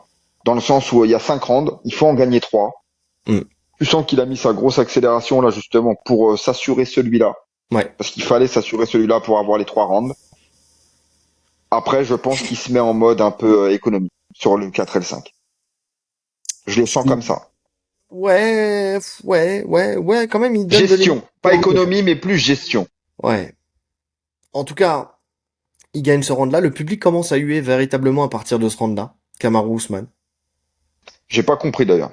Mais il y a rien à comprendre, hein. C'est juste des teubés qui veulent pas voir de sol. Franchement, les gens qui huent un combat comme ça, je comprends pas. Tu sais, parce que c'est pas comme s'il avait bloqué et qu'il s'était rien passé. Il y a toujours une recherche de grand and pound. Donc, oui, ça se passe au sol. Ouais, mais les gars, c'est du MMA. Il y a un moment, faut arrêter. Tu vois, si tu veux voir de la boxe, tu vas à la boxe. Tu regardes de la boxe. Mais si tu veux voir du MMA, bah, il faut s'attendre à ce qu'il y ait de la lutte et du sol. C'est fou, c'est quand même dingue. Oui, alors oui, le mec, sur 3 rounds, il fait 3 fois la même chose. Ça marche.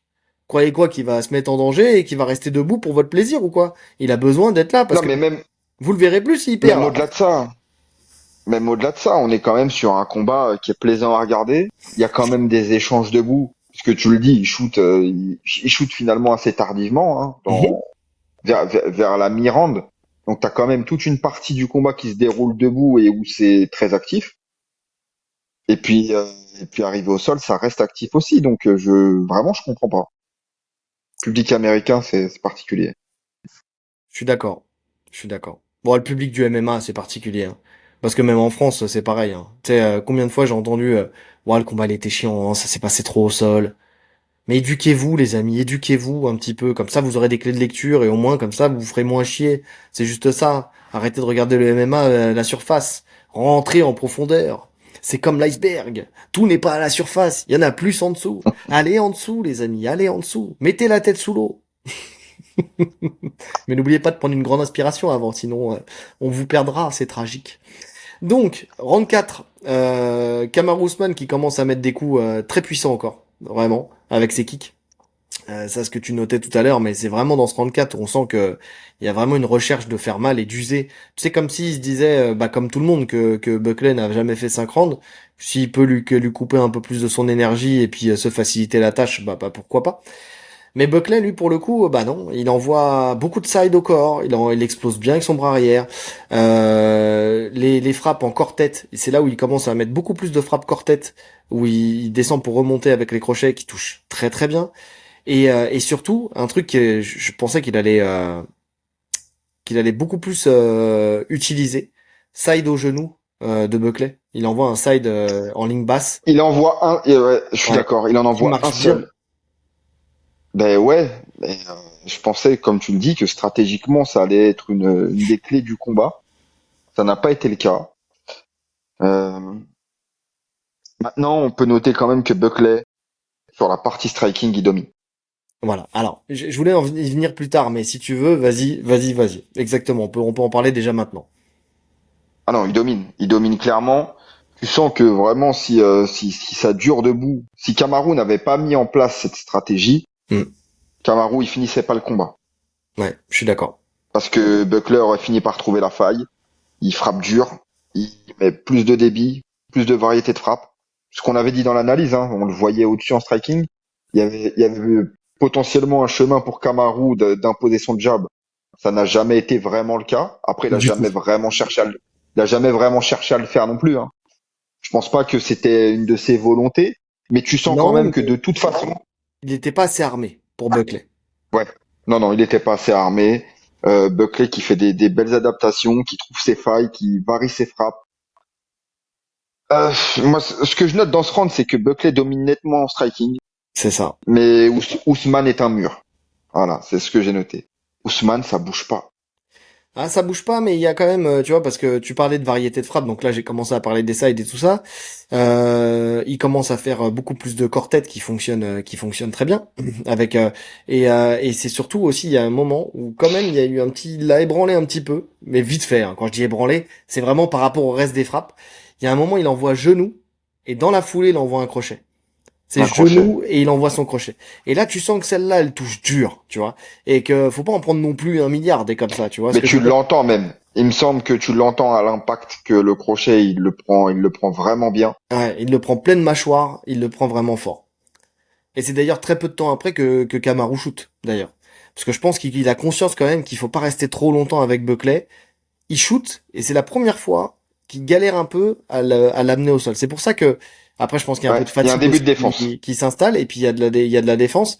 Et effectivement, en fait, j'ai l'impression que Buckley, déjà, je t'ai dit, dans le round 3, il y a un petit point de bascule, et dans le début du round 4, quand il voit qu'il le touche énormément, et qu'il a une clé à jouer, et en plus de ça, t'as son camp qui lui dit, écoute, tu peux pas te permettre de te faire amener à chaque fois, tu vois. Il a Hmm. ce sursaut de, non, l'orgueil, je vais pas tomber. Et ça commence à s'installer dans le round 4, beaucoup trop tard malheureusement, mais il commence et donc tu sais, je note, voilà, Kamaru shoot, colle à la cage et fini.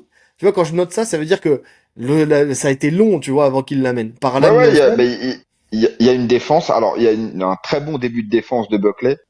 Maintenant, il manque quand même la finalité parce que finalement, il arrive quand même à l'amener plus ou moins Oui, facilement. Il y a oui. juste un petit pivot, enfin, il joint ses mains, il fait son petit pivot, ça tombe. Il y avait pas vraiment de réponse de Buckley à ce niveau-là. Mais c'est vrai il avait bien entamé sa défense. D'ailleurs, c'est dommage. Et puis, on se retrouve dans la même situation que d'habitude. Alors, passe un peu moins de temps en contrôle. Mhm. Je suis très indécis sur ce round. Je suis très indécis. C'est très simple. J'ai noté que ça peut tomber d'un côté ou de l'autre. J'ai presque envie de le donner à Buckley. Bah, je l'ai donné à Buckley. Moi, je l'ai donné clairement à Buckley parce qu'effectivement, tu l'as dit, le temps de contrôle, il est beaucoup plus bas que sur les autres. Il y a du grand and pound, certes, toujours sous les huées du public d'ailleurs, mais les frappes significatives debout, elles sont clairement Ouais, à c'est vrai qu'elles sont l'initiative de plus Buckley. marquantes. Ah, elles sont Non, très c'est vrai qu'elles marquantes. sont plus marquantes. Mais oui. Et je suis Ouais. étonné d'ailleurs parce que bah le combat enfin on en parlera tout à l'heure mais 49 49 oh, mince, 48. 48 fois 2 et 48 47 fois 1, il y a qu'un juge qui a mis le ce round là justement à Buckley. Je suis assez étonné parce que moi pour moi il y a dans le règlement actuel, il y a les arguments pour lui donner tous les jours, tu vois. C'est Ouais, c'est vrai. Non, c'est non, c'est serré, vrai. pourquoi? Parce que, tu sais, je pense que c'est serré parce qu'il y a la domination au sol et en lutte des premiers rounds qui fausse un peu ta vision, tu vois. Si tu C'est mets ça vrai. de côté et que tu fais froidement ce round-là, c'est Buckley. Non, non, c'est vrai. C'est vrai que je te dis que ça peut tomber. En fait, je sais que ça peut tomber d'un côté ou de l'autre parce que l'appréciation des juges est très variable. Maintenant, si je dois le donner en prenant le règlement actuel, je le donne à Buckley Mhm. aussi. Et tu sais que ce con de Buckley, Kamaru Usman, je l'adore. On adore ce combattant. Il y a pas y a pas de surprise et tout ça, il y a pas de souci. Mais je te jure que tellement il a été résilient et tellement il a su revenir dans le combat, il m'a pris avec lui. Vraiment, dans ce combat-là, j'espérais le voir gagner. Non pas parce que le pronostic qu'on a donné, il était je crois que toi tu donnais Kamaru, je crois. Ah, moi, j'ai donné Kamaru. Ouais. Ouais, t'as donné Kamaru. Moi j'ai donné. Après c'était léger, hein, c'était du 55-45. C'était soit KO de Buckley, soit décision de Ousmane. Mais honnêtement, il m'a pris dans le train et je te jure que je me disais putain, il peut le faire. Tu vois, j'étais derrière lui. Vas-y, fais-le. Tu sais le truc de l'outsider, du petit jeune, tu sais qui, tu sais de la passation de pouvoir, mais dans un combat où ça serait vraiment un combat où si Kamaru Ousmane il était sorti par cette porte-là, c'était pas déconnant. Tu vois ce que je veux dire? C'était pas tu Mhm. sais, il s'était pas fait laver ou mettre KO trop rapidement. Donc Ah, moi, je j'étais voulais vraiment dans pas. le train Tu, de Buckley. tu sais pourquoi je voulais pas? Parce que ça m'a rappelé. Alors, en plus, j'étais pour lui à cette époque-là. Hein, c'était pour Edward. Mais je voulais pas que Kamaru revive deux fois la même situation. Ouais. Parce que ça aurait été tellement injuste de je te roule dessus pendant 4 rounds et je me prends un KO au cinquième. Ouais, oui, je suis Et d'accord. honnêtement, le cinquième round, on se dirige plus ou moins vers ça. En tout cas, j'ai quand même, et c'est ça qui est intéressant dans ce combat aussi. Il y a des combats où tu comprends très vite, dès le premier round, que ça va être la même chose pendant 5 rounds. Mm. Alors que là, plus les rounds avancent, plus tu te dis, putain, il y a match. Jusqu'à la dernière seconde, il y aura du danger. Et c'est ça Exactement. qui t'accroche dans ton canapé, en fait. Exactement. Alors, oui et non, parce que vraiment dans le round 5, vraiment la fin du round, tu sens il réduit la voilure, tu sais, il ralentit un petit peu. Mais oui, oui, oui. En tout cas, à l'entame du round 5, quand tu vois le round 4, tu dis, c'est possible. Il y a une fenêtre. Tu vois, il y a vraiment une fenêtre. Donc, et d'ailleurs, il commence tout de suite en plus. C'est ça que j'ai aimé, hein, avec les frappes corps-tête, High encore une kick. fois. Mais il Le commence high kick, direct avec un gros high kick. voilà, le high kick qui touche fort en plus. Et tu te dis putain, il est là. Mais par contre, le menton de Kamaru, il est là aussi. Et surtout, et surtout, tentative de single leg bien défendue, puis une autre, puis une troisième et une quatrième, toutes défendues par Buckley. Quatre tentatives Ouais. d'amener au sol et pas genre des petites tentatives. Il avait vraiment dans l'idée de l'amener. Tu vois, quand tu disais il a déroulé, Ouais, ouais, oui, non. peut-être, mais non, là, il voulait absolument l'amener. Les quatre fois, il arrive à défendre. Il sprawl, il défend, il revient, underhook et tout ça. Il met tout ce qu'il faut. Il décale bien, tu sais. Il y a vraiment cette Et recherche tu sais, d'angle, tu sais. il met son schéma de défense qu'il avait mis en place contre Covington, Exactement. où il fait exactement la même chose et tu sens qu'il en a la capacité. Alors, est-ce qu'il aurait pu le faire plus tôt? Oui, non. Honnêtement, je sais pas. Est-ce que c'est Kamaru qui perd en puissance au fur et à mesure des rounds? Un C'est peu une des deux, je crois. possibilité.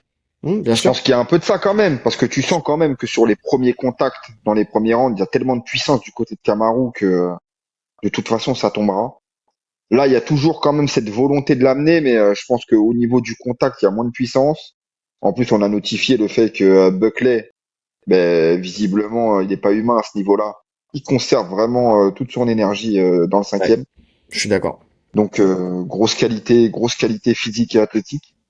Mais en tout cas, dans l'attitude, c'est clair que tu sens que même lui y croit. Tu vois, même lui veut jouer Ouais. sa carte. Mais le problème, par contre, ce que je reproche quand je vois le combat et je me dis putain t'es con, c'est que il y croit, mais il y croit vraiment en mode Lucky Punch plutôt que d'être structuré dans ce qu'il envoie. Je m'explique, c'est-à-dire qu'il part à la bagarre avec des gros uppercuts. C'est-à-dire que vraiment tu sens qu'il envoie tout sur un uppercut, mais le problème c'est que le fait de mettre donc plus d'amplitude dans ses frappes fait que bah elles ont moins de chances de toucher. Finalement, plus tu cherches à frapper fort, et moins tu vas toucher et moins tu vas frapper fort. Parce que justement le fait de mettre des grosses amplitudes, bah déjà t'es beaucoup plus téléphoné, et puis en plus bah tu pars de beaucoup plus loin, t'es beaucoup moins rapide, tu sais, cette frappe sèche qui peut peut-être essayer de te mettre KO. Quand tu prends le premier uppercut qu'il met sur un Kamaru Usman qui descend la tête, et quand tu vois les uppercuts qu'il envoie round 5, déperdition d'énergie, téléphoner, moins de réussite, ça part de plus loin, donc forcément quand tu vas toucher Ouais. l'impact il va être différent, et c'est ce qui fait défaut, parce que c'est ça qui fait, je pense, qu'il se crame, tu sais, dans la fin du round 5, c'est qu'il envoie beaucoup d'uppercuts. Alors il touche une fois, hein. T'as Kamaru Usman qui le colle à la cage, c'est bien défendu. Il touche encore une fois avec un uppercut crochet, mais c'est le crochet, tu vois, qui va faire plus de dégâts que l'uppercut. Donc l'uppercut, franchement, c'est des frappes qu'il envoie, mais qui malheureusement, à part l'user, ont eu aucune utilité, tu vois. Bah, en fait, c'est dur d'entamer tes frappes sur des uppercuts. L'uppercut, c'est plus un coup en contre. Et c'est vrai qu'il le timait très bien quand justement Kamaru descendait. Mais de là à chercher volontairement l'uppercut, c'est compliqué. Maintenant, je pense qu'il avait quand même ce sentiment d'urgence. C'est pour ça qu'il donnait Oui, tout sur chaque frappe. Il voulait oui, emballer le combat. Et puis surtout, il savait que de toute façon, Kamaru allait forcément re-shooter à un moment ou à un autre. Donc lui, il voulait capitaliser sur le peu de temps qu'il avait entre les shoots de Kamaru pour essayer de le déconnecter. oui. Mais encore une fois, c'est beaucoup trop structuré en face. Tu vas pas lui faire deux fois. En fait, c'est ça. Vraiment, tu sens que le combat contre Edwards, il a pris son KO. Tu vas plus lui faire deux fois. Ah oui, non. Non, non. Jusqu'à la dernière seconde, il sera vigilant, tu vois. Ça, c'est une certitude. Ouais. Mais tu Donc, vois, regarde. Ça, par contre, pour moi, de la part de Buckley, c'est un petit manque de lucidité. Tu vois, qui fait la différence entre un champion et quelqu'un qui sera pas champion. C'est-à-dire que l'urgence, oui. Mais une urgence, ça veut pas dire que dans l'urgence, il faut absolument que tu jettes tout dans la bataille, n'importe comment. Je te donne un exemple. Tu mets Topuria dans cette même situation. Jamais il s'envoie comme ça des uppercuts à la cowboy. Au contraire, jusqu'à la dernière seconde, il va mettre la pression, il va chercher le coup clean qui va te toucher. J'en suis persuadé. hmm. Un vrai boxeur, tu sais, je veux dire qu'il est vraiment un vrai champion, il va être tête froide jusqu'au bout. Là, tu sens qu'il y a l'urgence. Le boxeur, il y aura pas, alors il va peut-être cadrer un peu plus, il va peut-être envoyer plus de volume, mais tu sens que ça sera carré, codifié, tu sais, il va venir, il va chercher l'ouverture, boum, il va rentrer, boum, tu vois, vraiment pour le coup, parce qu'il sait que il y a que comme ça qu'il pourra mettre le KO. Que s'il commence à envoyer des parpaings sur un mec qui est à distance, qui est là, qui a montré depuis le début que de toute façon, il était vraiment bien dans sa posture, bien dans sa distance, il gérait très bien à repousser, tu sais, avec sa main avant, il était, tu sais, la main arrière qui était très très bien en défense et tout ça à chaque fois, des bonnes esquives de buste. Tu vas pas l'avoir sur un Lucky Punch. C'est pas possible. Il faut que tu prépares ton entrée. Il faut que tu prépares ton enchaînement. Et pour ça, faut être froid et Ouais. lucide, tu vois. Ouais, je suis d'accord. Après, de là à dire qu'il sera jamais champion, je sais pas en fait parce qu'il m'impressionne tellement dans cette progression dans le. Déjà, je l'attendais même pas à ce niveau-là. Oui. Et quand tu vois la performance qu'il fait, même s'il y a des lacunes, ou en tout cas sur son dernier round, qu'il fait contre Kamaru, qui nous montre qu'il est encore à son plus haut niveau. J'ai quand même hâte de voir la suite des Buckley. Tu vois, pour moi, il peut s'asseoir à la table du top 5 normal. Je dis pas qu'il est bas. Je dis qu'il y a match contre quasiment n'importe qui. Oui, alors tu vois, c'est ce que je me dis, mais à la fois j'ai un doute, tu vois. À part peut-être C'est-à-dire un... que, Ouais, ouais, non, ouais. tu Non, vois, c'est vrai qu'il y a des mecs que je vois pas passer. Tu vois, un Brady, par exemple, ça serait très compliqué. voilà, merci. Tu vois, quand tu vois ce qu'il a proposé au sol, moi je pense qu'il prend sa soumission. Tu vois, Ouais, si je pense Kamaru aussi. il a réussi à le maintenir au sol, je pense que Brady le soumet. Je pense que Honnêtement, je pense que Sean Brady, Belal Mohamed, je pense qu'il lui fait la même chose que ce qui s'est passé là. Tu vois, vraiment, le combat, alors ça sera à disputer, mais je pense pas qu'il passe Belal. Jack Della Maddalena, n'en parlons même pas. Tu vois, Madalena, il le met KO. il le met KO. Madalena, il le met KO. Tu vois, j'ai un peu de, tu vois, pour moi, je pense que Non, ouais, ouais, ouais, ouais, c'est ouais, ouais, ouais. compliqué, c'est compliqué. Rien qu'avec ces noms-là, déjà, c'est compliqué. Léon Edwards, pourquoi pas? Léon Edwards dans un mauvais jour, je pense qu'il y a match. Actuellement, oui. Ouais. Ah oui, Shafkat, actuellement, oui. Shafkat, ça Écoute, m'intéresse. Shafkat, ça m'intéresse, hein. Shafkat, ça m'intéresse, je pense qu'il y a match. Mais après, Shafkat, il pourrait le soumettre. Parce qu'encore une fois, on est toujours dans ce truc de s'il défend pas bien la lutte et qu'il se fait maîtriser au sol, avec quelqu'un qui va chercher la soumission, je pense qu'il y a possibilité de la prendre. Combat contre Yann Gary, ça m'intéresse. Yann Gary, ça m'intéresse aussi. Mais tu sais quoi, c'est même peut-être potentiellement la suite que je vois. Ah, ça dépend, parce que c'est peut-être Kamaru Usman qui va prendre Yann Gary. Tu penses? Moi, je vois Kamaru Usman prendre un combattant mieux classé. Ça dépend. Ça dépend en fait de comment ça se passe. Ça dépend de comment est la suite. Mais oui, après, de par son nom, oui, effectivement, on peut lui mettre. Moi, franchement, si l'UFC est bâtard, ils lui mettent Sean Brady. Mais encore, non, non, Mm. pour le coup, non, je pense qu'il y a match. Parce que quand on voit ce que Belal avait fait à Match? Sean Brady, tu vois, Ah, bien sûr qu'il y a en match. Parce lutte, en qu'il va lutte, il y pas a le jeter largement au sol. match. C'est ça. Voilà. L'amener au sol va être très compliqué à obtenir pour Brady. Et debout, même si Brady a progressé quand même sur sa boxe, Ousmane, ça reste très solide. Donc, non, non, il y a match. Ouais. Donc c'est pour ça. Ouais, donc c'est pour ça qu'est-ce que je veux dire, Buckley, je sais pas, je sais pas qui on peut lui mettre là. S'il redescend, s'ils vont lui faire quand même aller, s'ils vont le faire quand même monter parce que le combat était disputé ou pas, je ne sais pas. On a été un peu vite là en besogne hein, parce qu'on n'a même pas fini de parler du combat qu'on est déjà en train de se projeter. Mais bon, vite fait. En tout cas, pour finir le combat, ça sera pas suffisant pour finir. Il a envoyé beaucoup de frappes, tout ça, c'est pas suffisant. Je sais pas ce que t'en penses. Moi, je donne ce round à Buckley. Ouais, moi aussi, clairement. Bah oui. Donc Je donne ce voilà, round à Buckley. T'as Kamaru qui est clairement en gestion sur la fin et qui graine le temps, c'est ça. qui fait ce qu'il faut. Il fait vraiment ce qu'il faut. Il fait parler l'expérience. Il concède pour ma part, les deux derniers rounds, mais il sait qu'il a fait ce qu'il faut dans les trois premiers. Ouais. Voilà. Et donc décision unanime, comme j'ai dit tout à l'heure, 49-46 fois 2, 47-48 fois 1. Et alors à mi-hué, mi-ovationné. Il y a une partie du public qui le hue, une partie du public qui l'ovationne. Kamaru Usman très ému, qui est très content de reprendre une victoire dans l'octogone. Il donne beaucoup de respect à Buckley en mettant en avant son talent. C'est pour ça que tu vois, on va parler après de la suite, mais voilà. Et ce que j'ai aimé, c'est qu'il dit qu'il veut n'importe qui dans la division et qu'il est prêt à aller rechercher sa ceinture. Mais en tout cas, voilà, il n'y a pas de, tu vois, il met pas de call-out particulier en ligne de compte. C'est Vraiment, voilà. intelligent. Ouais, C'est intelligent parce qu'on sait que la KT elle est bouchée de toute façon avec la montée d'Islam et tous les contenders qu'il y a derrière. On sait pas où se situer, on sait pas qui va être le prochain. Donc il se fermerait des portes en ne citant qu'un seul nom. Voilà, il notifie à l'UFC qu'il est prêt à prendre n'importe qui. Je pense que c'est ce qu'il fallait dire et c'est ce qu'il faut faire. c'est ça, exactement.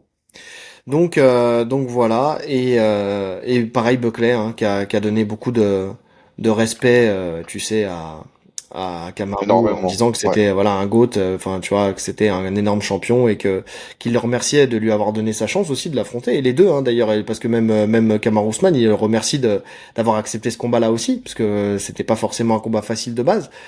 Mais on sent qu'il y a beaucoup de pression hein, sur les épaules de Kamaru qui s'efface. Il dit voilà comme quoi les autres combats seront un peu encore mieux parce que il avait besoin de cette victoire pour se relâcher dans la cage. que là, voilà, forcément, bah, faut prouver qu'il est capable encore d'aller chercher une victoire. Il a insulté toutes les personnes qui parlent de ses problèmes de genoux aussi. Donc ça, c'est fait. Voilà, il a prouvé voilà, il a pas fait que le dire, il l'a prouvé aussi. Et voilà, suite au prochain épisode. Mais combat rêvé pour moi, pour Kamaru, ça serait de prendre Belal, le combat qu'on attend depuis longtemps. Depuis longtemps, ce duel de lutteur-boxeur entre les deux, j'aimerais bien savoir lequel est le meilleur. On s'est posé la question pendant des années. Là, il y a l'occasion de le mettre en place. En plus, ça lui donne tout de suite un accélérateur pour aller chercher sa chance au titre, parce qu'on va pas se mentir, il a quand même 38 ans. Il faut pas non plus, tu vois, attendre 1000 ans pour le faire remonter. Si tu veux lui redonner sa chance, parce que c'est ce que l'UFC veut lui redonner sa chance ou pas. Tu vois, moi, dans l'idéal, Buckley, parce que je ferais Kamaru Belal. Si Kamaru passe, je lui donne le prochain title shot. Ah ouais? Ah, direct. Ah, c'est compliqué parce que pour moi, t'as un Brady qui doit passer avant. T'as potentiellement un Shafkat qui était programmé aussi pour passer avant. Cette carte, elle est là maintenant, elle est très dense, hein. C'est vrai, mais le truc c'est Pour moi, tu que dois faire un combat entre Brady et un autre mec et le vainqueur prend le title shot. Donc si tu veux donner le prochain title shot à Kamaru, il faut faire Brady contre Kamaru. Et là, on est là, on est juste là. Sur le vainqueur prend le prochain. donc les amis, on a eu un petit couac, je ne sais pas où on en était. Bon, alors s'il y a de la redite dans ce qu'on va dire, c'est parce que à l'instant T, je ne sais pas où est-ce que ça a coupé. C'est pas grave. C'est pas grave. Donc tu me disais que tu voulais pas que Sean Brady se fasse léser au profit de Kamaru Usman. Ok, ce que j'entends parfaitement. Toi, pour toi, ça veut dire quoi? Ça veut dire que tu préfères que Kamaru affronte quelqu'un et Sean Brady affronte quelqu'un et après le vainqueur fait une demi-finale pour le title shot, mais dans ce cas-là, il y a quand même du temps qui va se passer pour un prochain contender? Ou est-ce que ça serait juste les deux s'affrontent tout de suite, Sean Brady Kamaru, et après le gagnant prend le prochain title? Moi, dans l'idéal, je ferais. Alors c'est presque un Dana White privilège, hein. Et je ferais Kamaru contre Brady. Le vainqueur prend le prochain combat pour le titre. Et de l'autre côté, alors c'est un peu injuste, mais d'un autre côté, il a raté sa chance plein de fois dû à des blessures, etc. Je ferais Shafkat contre Belal. Et le combat qui devait déjà avoir lieu en plus par le passé, puisque c'est parce il y avait eu, alors c'est là, pour le coup, c'est Belal qui avait eu son Qui infection. s'était blessé avec son infection. Ouais. Ouais. Ouais.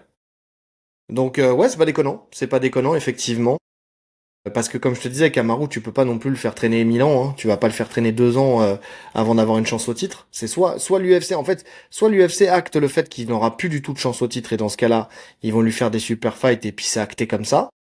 Soit vraiment ils veulent lui laisser la chance de pouvoir tenter une dernière fois de le prendre et de déposer la ceinture dans la cage. Parce que en vrai de vrai, l'histoire est belle si tu fais ça. Tu viens, Kamaru, il va jusqu'à la ceinture, il prend la ceinture, il dépose la ceinture et les gants. Alors certes, ça tue la ceinture, mais en même temps, Tu l'as capté, ouais. Mais la symbolique est belle. On sait que oui. l'UFC aime les storytelling, donc l'histoire est belle. L'histoire est Et belle. puis, et puis c'est En plus, en faisant Kamaru, le, c'est tu pas sais, n'importe qui, tu vois. c'est ça. C'est Kamaru qui est considéré comme un des GOAT de la KT avec Georges Saint-Pierre. Donc oui, tu peux te permettre de faire ça avec Kamaru. D'un autre côté, en faisant Brady contre Ousmane, tu t'assures aussi que le prochain contender est américain, ce qui n'est pas négligeable pour le public américain. On sait qu'ils sont très attentifs sur ce point. Et puis ça te fait un gros combat derrière, notamment si Makhachev prend la ceinture.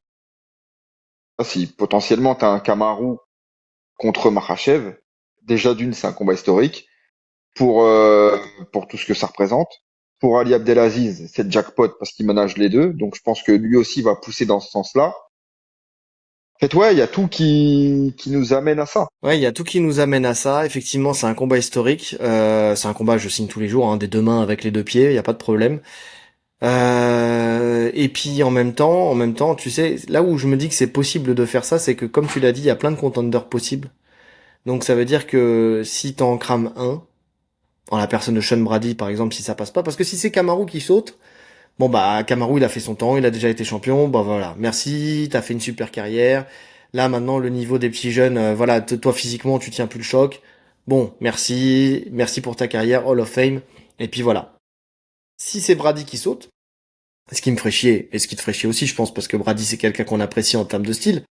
Mais derrière tu t'assures que il y a toujours Jack Della Maddalena, il y a toujours Shafkat, il y a toujours Belal, il y a toujours, tu vois ce que je veux dire? Il y a encore plein de contenders possibles pour aller chercher la ceinture, Et qui puis n'ont t'as pas, les jeunes qui montent. et surtout, parce que c'est ça qui est important, qui n'ont pas affronté Kamaru. Le problème, c'est quand le champion a battu tout le monde.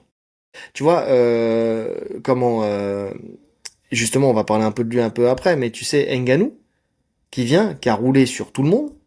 Alors pas la nouvelle génération parce qu'elle n'était pas là encore à cette époque-là. Je parle qu'il faut que ça soit des contemporains aussi, tu vois. Mais sur sa génération, il a battu tout le monde avec la manière. Il a mis KO tout le monde ou il a battu tout le monde. À un moment, il s'en va.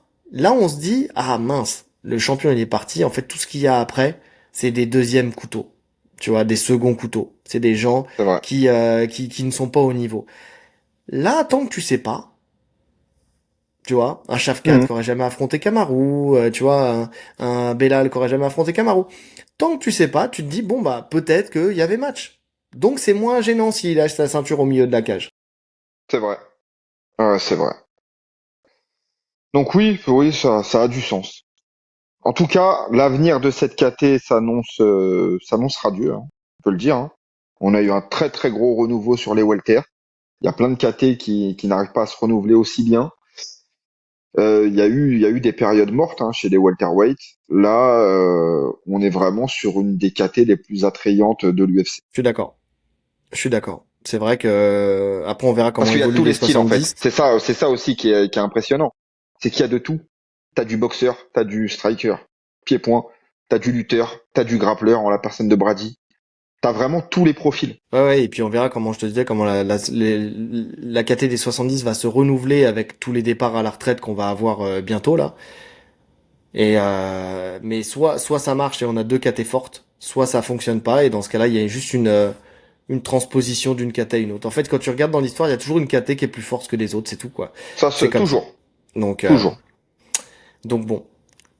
Avant de finir, sauf si t'as encore un truc à dire sur ce combat, qu'est-ce que tu penses alors? Moi j'ai ma petite idée là-dessus, hein, mais on a vu Ngannou qui était sur la plateforme justement de la pesée médiatique avec Kamaru. Tout le monde en parle. Comme il y a l'actualité avec le fait que on parle du combat de John Jones contre Kamaru, Kamaru, n'importe quoi, contre Ngannou, sur le fait que potentiellement on voudrait le voir re-signer, en tout cas lui voudrait re-signer potentiellement à l'UFC pour l'adversité. Donc tout le monde voit un signe là-dessus. Je sais pas ce que t'en penses, mais moi de mémoire, je crois que c'est pas la première fois qu'on le voit sur l'estrade avec Kamaru Usman pour un combat. Récemment, c'est déjà arrivé. Je crois pas. Pas depuis qu'il a signé au PFL en tout cas. T'es sûr? Il était pas sur l'estrade au moment du combat contre Shimaev? Non, je crois pas. Moi, de Non. mémoire, j'ai l'impression qu'il y était. Écoute, il faudrait que je revérifie, mais de mémoire, je ne crois pas. Donc, j'ai pas revérifié, hein.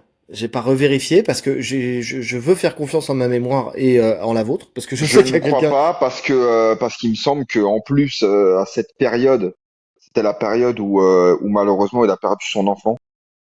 En tout cas, c'était proche. Non, je crois pas que qu'il était là. Attends, je vais baisser le son. Je sais pas. Je sais pas. Effectivement. Non, peut-être pas.